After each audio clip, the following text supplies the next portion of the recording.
weiß Bescheid. Entendo. Creio que daqui a 50 anos, quando talvez eu não exista mais, continuando porém a existir o Palestra, o hábito que toma conta dos palestrinos a cada derrota também continuará, sem esperanças de desaparecer. Na hora do revés, o palestrino limita-se a criticar. Critica em primeiro lugar a diretoria, critica o campo, critica o juiz, critica os jogadores, critica a si mesmo. Moléstia sem cura. Texto de Vincenzo Ragonetti, o fundador do Palestra Itália, para a revista Vida Esportiva Paulista em 1941.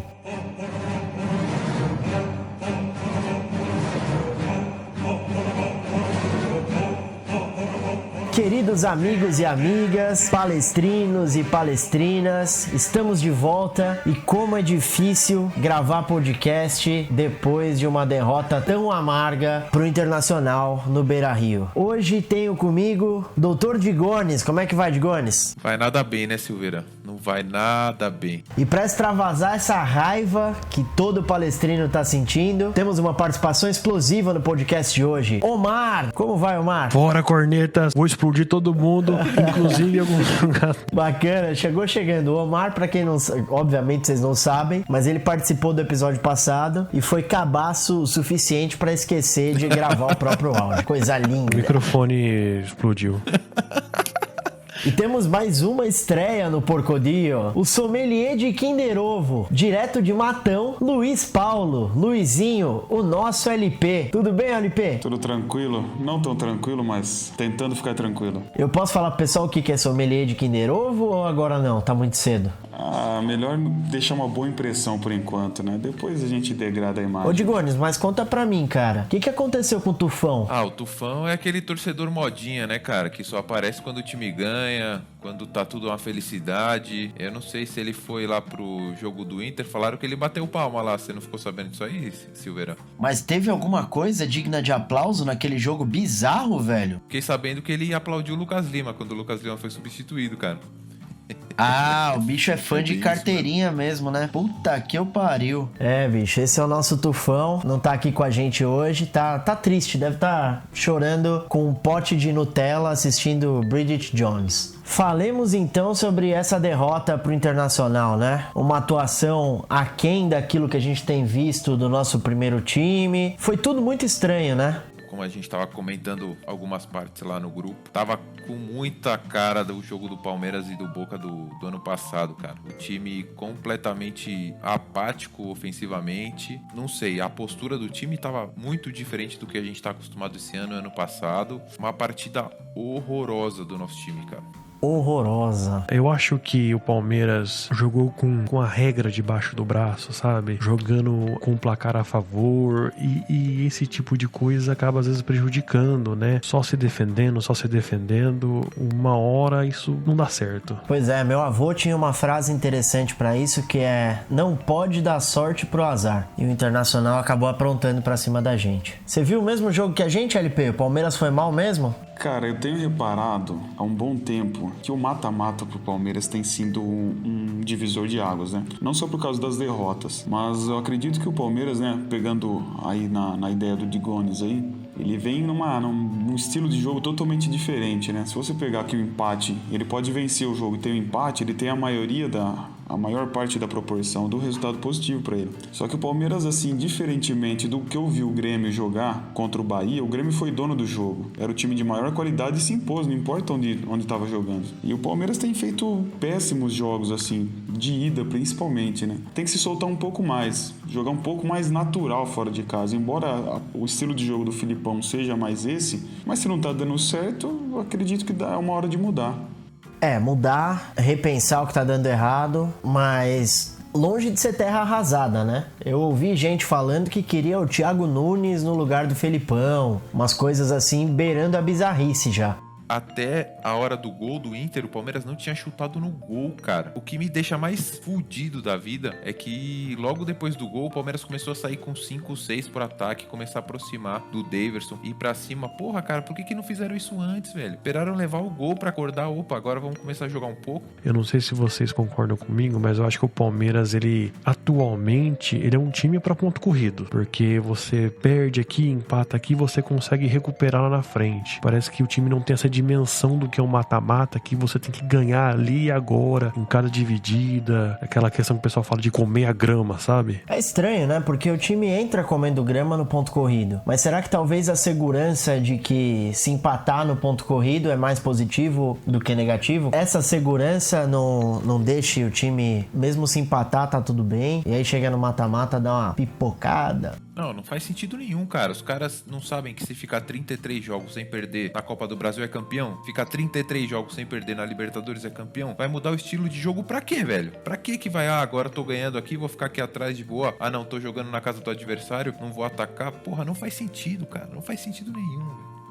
Digones, é que tem um lance que é o seguinte: quando você pega um mata-mata, você equivale ele na força. Aquela técnica, tudo aquilo que você tem, o outro time tenta suprir na força. E você vai ter que entrar naquele jogo que não é um jogo, vamos dizer assim, no clichê, um jogo jogado. Eu vou citar 2 times que não tem nada a ver aqui, que são adversários nossos. O Corinthians estava rebaixado, ganhou do São Paulo com gol do Betão, entrando, cabeceando bola na trave. Então, ali na força, num clássico, no mata-mata, 2 times grandes como o Palmeiras e o Inter, vai se resumir na força, não tem jeito. Agora, no ponto corrido, o Palmeiras sendo um time sólido ali, em um momento ou outro a qualidade sobressai. Então você vai fazendo o resultado. Por exemplo, você pega um CSA, o adversário dele não é o Palmeiras. Ele vai tentar não ser goleado. Se ele conseguir alguma coisa, beleza. O adversário dele é um outro time. Ele não vai gastar todas as fichas, se matar de correr contra o Palmeiras, se ele vai pegar o Vasco na rodada seguinte, que é um time que às vezes está próximo dele, ele entende? Mata-mata é totalmente diferente. A chave vira e suor vira sangue. Eu li no Cosme Rimoli e eu achei interessante uma afirmação dele que é assim: Filipão ficou acomodado. O que vocês acham disso? Não existe acomodação parte do Luiz Felipe Scolari. Eu acho que isso é uma palavra que a gente nunca vai poder associar ao Felipão. Talvez exista uma certa tranquilidade exacerbada, mas aí eu não falo nem só da comissão técnica, porque na realidade o Palmeiras ganhou um campeonato ano passado que não era pra ganhar. Quando o Felipão assumiu, a gente tava bilhões de pontos atrás do líder, mas por termos um elenco muito melhor, a gente acabou ganhando o brasileiro com o time reserva, que o Palmeiras tem 2 times, não sei o que e tal. Não tem. O Palmeiras tem um bom time e meio e um time reserva que encaixou e estava competitivo porque encaixou, como aquele Leicester City encaixou lá na Inglaterra e ganhou o campeonato inglês. Não que o Palmeiras seja um azarão, porque o Palmeiras é o Palmeiras e é gigante, né? Eu concordo com essa questão de não se acomodar, mas uma coisa que você falou interessante, Silveira, aqui é assim: o Palmeiras ganhou o ano passado com o time reserva. Hoje o campeonato tá mais difícil. A gente tem um Santos que não tá disputando nada além do campeonato nacional, Flamengo que também acabou de ser eliminado. Eu particularmente sou da teoria que a gente só tem que priorizar o campeonato brasileiro. O que vier de mata-mata é lucro. Eu concordo, Omar. Eu penso assim: se você fizer uma análise de um jogo de Libertadores, por exemplo, você sai daqui do Brasil, você pega um voo aí às pressas, chega em alguns países que tem um aeroporto precário, condições climáticas adversas, você vai para um estádio que às vezes não tem uma infraestrutura boa, vai cobrar um escanteio levando pedrada na cabeça. É uma conjectura de fatores aí que te leva a um caminho tortuoso. Você não vai colocar um campeonato investimento do ano inteiro em cima do campeonato desse. Não dá. E sobre o Filipão, eu penso assim: o mindset dele talvez esteja errado. Eu não duvido da capacidade dele de mudar o time de forma de jogar. Tudo o aparato que ele precisa, ele tem. Mas talvez o mindset que ele trouxe lá dos anos 90 ainda, de vou lá fora, não vou perder, tem dado certo resultado. A gente chegou nas semifinais, né, da Liberta, da Copa do Brasil, mas talvez seja o momento dele dar um detalhe nisso daí. Acho que acomodar não é uma palavra que se encaixa a Luiz Felipe Scolari, como já disse Silveira. Se o cara fosse acomodado, ele já podia ter parado. Já ganhou dinheiro suficiente, já ganhou Copa do Mundo, já ganhou tudo por aqui. Não cabe pro Felipão isso aí. Eu acho que o que tem um erro de avaliação avaliação. Pra voltar um pouco, eu não concordo com a avaliação do LP, do Sangue e Suor, nem com o Silveira ter falado que tava tudo certo. Eu acho que é um erro de avaliação. Se você joga os pontos corridos do jeito que tá jogando, faz 90%, 80% de aproveitamento, cara, você não pode, porque é uma Libertadores, ou porque os argentinos estão no pedestal, ou porque o Inter é forte no Sul, mudar a estratégia, cara. Não acho que ele acomodou. Eu acho que é isso. A gente não vai ver o Felipão mudando isso, de avaliar a Libertadores e a Copa do Brasil diferente dos pontos corridos. Se o Turra, alguém lá com uma cabeça um pouco diferente, tem que plantar alguma coisinha nele aí, cara. Porque ele pode ganhar tudo, cara. Eu vejo isso, a gente discutiu isso, né? Do elenco grande, dos 30 jogadores, se não é pra entrar igual nos 3 campeonatos, vende os caras aí, joga com a base, prioriza campeonato. Tô puto, velho. Tô puto com o jogo de ontem. Quase não deu pra perceber que você tá puto, Digones. Dá pra sentir. Estamos todos putos. E pensar que esse espírito palestrino vem lá desde a fundação em 1914, como o nosso fundador veio a relatar depois, né? É sofrido. Tenho pra mim que a derrota mais doída é sempre a derrota mais recente. Então a gente tá curando essa ferida aí, tá estancando. De novo, acho que não é terra arrasada. É aquela velha história de transformar crise, não que a gente esteja próximo de uma crise, mas transformar um revés em positivo, né? O que vocês acham que a gente pode aprender com essa derrota aí, com essa eliminação pro Internacional? Eu acho que o modo de jogo, né? Palmeiras não pode jogar só pelo resultado. O Palmeiras tem que pensar que ele pode abrir mais o placar em alguns jogos, não segurar tanto, né? Mudar um pouco o esquema de jogo, né?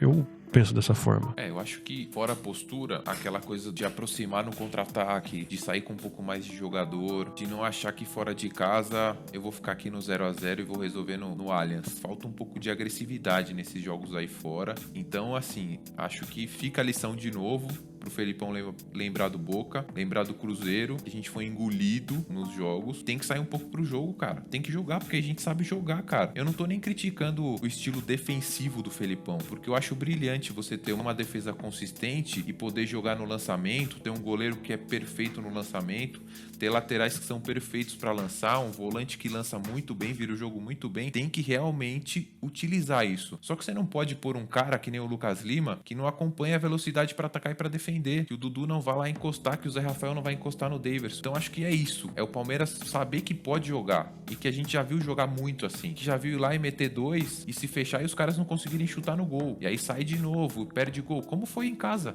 Ô, Digoni, sabe o que eu penso, cara? Que essa derrota pro Inter, né? Ela deixou um amargo, que é o seguinte: se você tem um time inferior, o seu time briga, luta pra caramba, e você é eliminado, você fala, pô, não deu, a gente fez tudo que dava e não chegou. Agora a gente tinha totais e plenas condições de ter ganho o jogo, ter empatado, ter saído classificado, e não aconteceu. E eu penso assim, o Palmeiras fez uns Copas do Brasil, 17, 18, jogando com um time misto ali. Talvez fosse a hora de falar assim, ó, vai lá com o time misto, se supera e arruma um empate lá. Se fosse pra ter essa ideia do Filipão, de ir lá, abdicar um pouco do jogo, talvez fosse a hora e a gente errou o time. Essa era a vez de ir com o time misto e a gente mandou o time titular lá, poupou no brasileiro e deu nisso. Como aconteceu contra o próprio São Paulo, né? O Mistão foi lá, se superou e buscou o empate. E eu vou falar assim, o problema do Palmeiras foram 35 minutos que abdicou de jogar.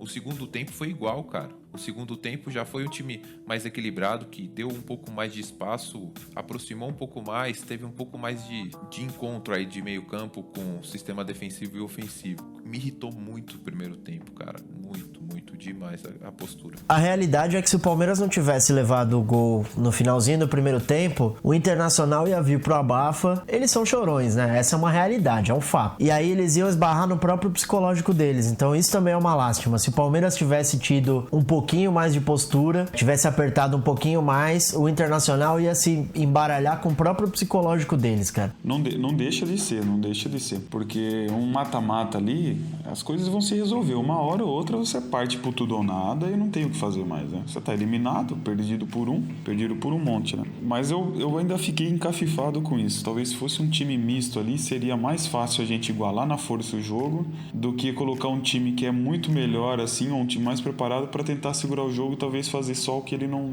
fazer algo que ele não compete. Talvez ele pense em jogar e tem que gastar energia correndo atrás, sabe? Isso talvez deve rolar na cabeça do jogador de futebol ali. Após a eliminação pro Internacional, começou o desmanche no Palmeiras. Moisés, que tudo indica, só precisa passar nos exames, oremos, para ser jogador do Shandong Luneng da China. É o time que levou o Roger Guedes também, né? Agora, falando sobre o Moisés, muito obrigado por 2016 e boa sorte. Mas eu acho tudo muito rápido, né? Já foi criticado contra o São Paulo. Ontem foi inevitável ele não ser criticado por alguns torcedores. Aí ele não viaja, porque o Palmeiras vai direto pro Ceará, né? Não viajou, foi pra São Paulo. E já foi anunciado sua venda. Espero que já estaria negociando antes, né? Porque é muito estranho, né? Ah, com certeza ele já estava negociando, Omar. Essa coisa do visceral deve ter pesado um pouco nesse último momento de fico ou vou embora, não vou embora. Vai deixar uma marca muito positiva dentro do Palmeiras. Foi o cara de 2016, jogou muita bola e a gente infelizmente viu ele se lesionar grave aí 2 vezes seguidas. Uma tristeza porque o monstro atacando, defendendo, dando bote, saindo rápido. E hoje a gente vê que ele já não tem mais essa agilidade toda. 27 milhões e é uma boa venda para um cara que já teve as lesões dele, tá com a idade que tá. Então, Moisés, muito obrigado mesmo por 2016, que você tenha muita sorte aí na tua carreira e que não tenha mais lesão. E acho que o ciclo encerrou mesmo e a gente só agradece. Vitor Hugo pode pintar nas alamedas do Palestra em breve. O que vocês acham de uma reaquisição, esse negócio do Palmeiras ficar repatriando jogadores que já foram bem e tal? Parecido com o Digones, eu não vejo assim com bons olhos questão de vai e volta jogador assim. Tendo em vista que ele vem do futebol italiano, que isso é muito bom para zagueiro, é uma escola muito tática. É quase impossível não pensar numa evolução ainda do Vitor Hugo quando ele foi para lá. Com certeza só deve ter aprendido mais. Um jogador que deve voltar com uma maturidade, um pensamento diferente. E eu penso que tem tudo para ser um golaço essa contratação.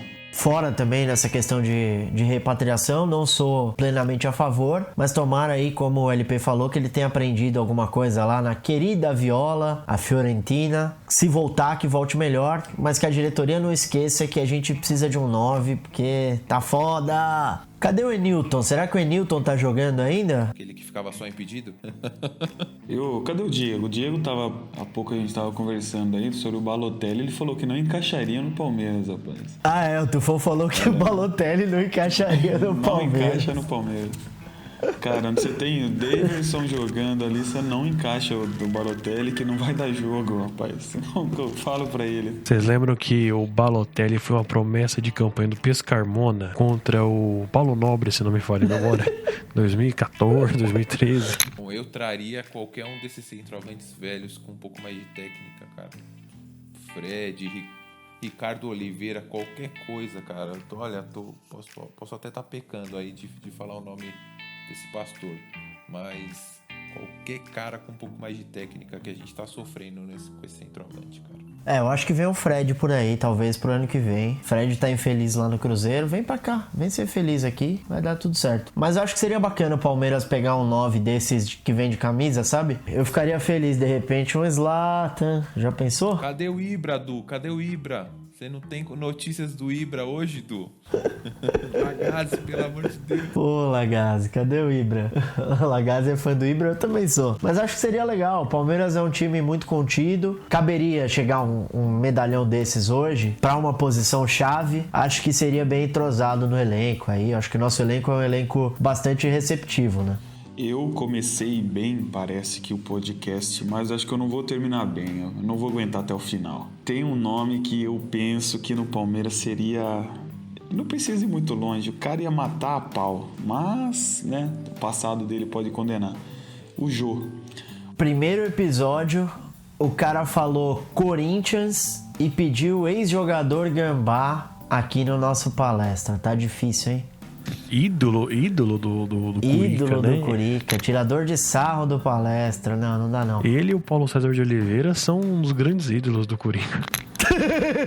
Bom, pessoal, a gente não queria se alongar no pós-jogo. O sangue palestrino falou mais forte. A gente acabou esticando um pouco mais o pós-jogo, um pouco mais do que aquilo que a gente imaginou. Vamos chegando à parte final desse episódio. Como uma sessão de terapia, queria propor aqui, sempre propomos alguma coisa, uma conversa além do que aconteceu durante a semana, um desabafo. Acho que esse é um momento para você fazer uma roda, falar o seu nome, desabafe no colo de um palestrino ou de uma palestrina. Qual foi a sua derrota mais sofrida? Já falei que a derrota mais sofrida é sempre a derrota mais recente, mas tem aquelas que acabam deixando um amargo, deixando um vazio existencial na gente, né? E pra vocês, qual foi, meus amigos? A minha, eu lembro que foi quando em 2012 a gente foi rebaixado e eu morava em Presidente Prudente, né? E foi Palmeiras e Fluminense lá no estádio de Presidente Prudente. E o meu tio, que morava na casa dele, é um torcedor fanático do tricolor carioca, né? Então ele viu o Fluminense ser campeão naquele dia, né? E o Palmeiras perdeu, se não me engano, já estava rebaixado, mas aquilo me doeu num tanto. Eu acho que pode ser não a mais triste, mas foi a que eu me lembro agora e dói até hoje. Cara, eu acho que foi a primeira vez que eu chorei assistindo futebol. 2002, Vitória 4, Palmeiras 3. Aquilo, acho que foi o maior sofrimento que eu tive. Eu era moleque ainda. Doeu demais, cara. Foi brabo.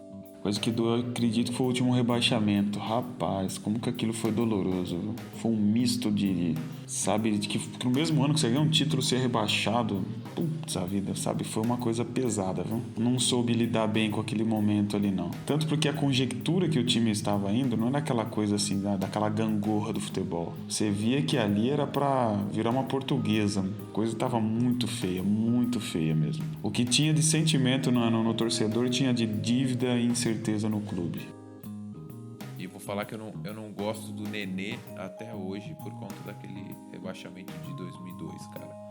Não aguento ver a cara desse cidadão. Olha, eu vou dizer pra vocês que a derrota que mais me fez sofrer, e até hoje me faz sofrer, existem algumas, né, daquelas que ficam marcadas. Inclusive, gravei esse episódio, masoquista que sou, assistindo ao jogo novamente, mas é aquele Palmeiras e Manchester United na final de 99. Foi sofrido porque fomos roubados, e aí eu tô sendo palestrino raiz, reclamando do juiz. Não vou reclamar do gramado, porque os japoneses tinham cuidado bem. A gente jogou muito mais que o Manchester, cara. O Manchester foi o Palmeiras versus Inter e a gente foi o Palmeiras que a gente gosta de ver atacando, amassando. Marcão viria a reconhecer depois até que respeitamos demais, né? E por isso que a gente não saiu com a vitória. Mas é uma derrota doída, bicho. Aquele goleiro australiano que eu nunca tinha visto na vida fechando o gol, cara. Lembrando que em 99 eu vi uma entrevista do Romário, parece que o Palmeiras cogitou em contratar ele só pra esse jogo. Já pensou, cara? O Palmeiras queria fazer um contrato de 3 meses com o Romário pra disputar a final e tal, mas aí por várias questões acabou não se concretizando. Mas eu não sei, cara, nosso time era bem encaixado, acho que não ganhou ali porque o juiz foi muito mal. E aí tem aquele cruzamento imbecil do Giggs pro gol cagado do Roy Keane com a falha do Marcão. Ai, que bosta. Bola pra frente, a gente vai ganhar outro, vocês vão ver só. Bom, é isso aí. Pra você, palmeirense Nutella, quer queimar camisa quando o time perde, entenda que muitas derrotas virão, mas que o nosso clube é gigante. Não se esqueçam do tamanho do Palmeiras e as vitórias e as alegrias, elas sempre vão ser muito maiores do que qualquer derrota. Essas derrotas vão ficar marcadas, mas é coisa que forja caráter. Antes de você ir lá e ficar enchendo o saco dos seus amigos, querendo queimar camisa, brigando com o vizinho, brigando no boteco. Pense que tem futebol quarta e domingo, ainda mais nesse calendário louco nosso. Uma hora vai perder, outra hora vai ganhar. O importante é aprender com as derrotas, seguir em frente, seguir com vontade, com inconformismo, que também faz parte do nosso DNA, e que esse inconformismo nunca abandone a gente, mas que a gente não esqueça nunca o tamanho do nosso clube de coração. Obrigado pra você que abriu a porta da sua casa pra gente hoje, que deixou a gente ser sua companhia no busão, no trânsito, a caminho da faculdade. Se você tiver dicas e sugestões, você pode mandar pra gente no Twitter, Porcodio Podcast. Também o nosso e-mail, se você for uma pessoa quase vintage, é o porcodiopodcast@gmail.com. A gente volta, provavelmente comemorando vitórias e reminiscendo um pouco mais dessa história linda que tem o nosso Palestra Itália. Um abraço!